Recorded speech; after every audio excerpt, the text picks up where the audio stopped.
পালং শাকের চচ্চড়ি। হ্যাঁ বন্ধুরা, ঠিকই শুনেছেন, পালং শাকের চচ্চড়ি।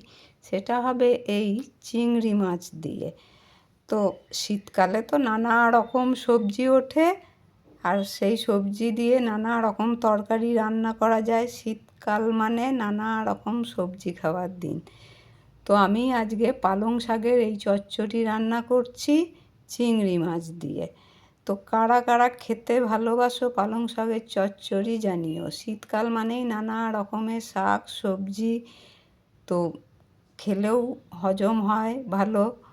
তো এই ধরনের চচ্চড়ি খেতে কেউ ভালোবাসো কি না জানিও।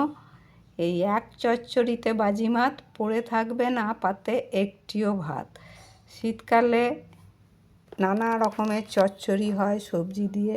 তো আমি দেখো মূলোগুলো ভেজে তুলে নিয়েছি, চিংড়ি মাছগুলো ভেজে তুলে নিয়েছি। তারপর সেই তেলে 5 ফোড়ন দিয়ে আলু আর কুমড়ো ভাজতে দিয়ে দিলাম।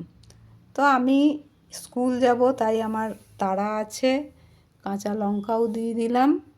তো মশলাপাতি কিছুই দেবো না, শুধু নুন হলুদ কাঁচা লঙ্কা চেরা আর সামান্য শেষে মিষ্টি দেবো। তো এই দিয়ে চচ্চড়িটা করব। তো দেখো এগুলো ভাজা ভাজা হয়ে গেছে, এবার টমেটোও দিয়ে দিলাম। তো এগুলো নাড়াচাড়া করে ভাজা হয়ে গেছে, এবার তোমার মূলোগুলো দিয়ে দিলাম, আর সব শেষে তাতে পালং শাক দিয়ে দিলাম। দিয়ে তাতে এবার আমি দিয়ে দেব হলুদ আর নুন, দিয়ে সেটা একটু নাড়াচাড়া করেই আমি ঢেকে দেব। তো এইভাবে বিনা মশলাতে, কোনো রকম মশলা ছাড়াও যদি পালং শাকের চচ্চড়ি করা হয়, আর এই তো এখন সবে শীত পড়তে শুরু করেছে, জাস্ট একটু ঠান্ডা ঠান্ডা হাওয়া দিচ্ছে। তো এই সময় কিন্তু এই শীতের ওঠা নতুন নতুন সবজিগুলো খেতে চমৎকার লাগে, জমে যায়।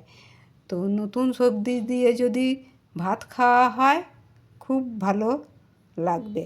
তো যেন মনে হবে এই একটা তরকারি দিয়েই সব ভাত খাওয়া হয়ে যাবে। তো দেখো সব সবজি দেওয়া হয়ে গেছে। বেগুনগুলো যখন দিয়েছিলাম ভিডিও করতে ভুলে গেছি, তাই সেটা আর দেখানো গেল না।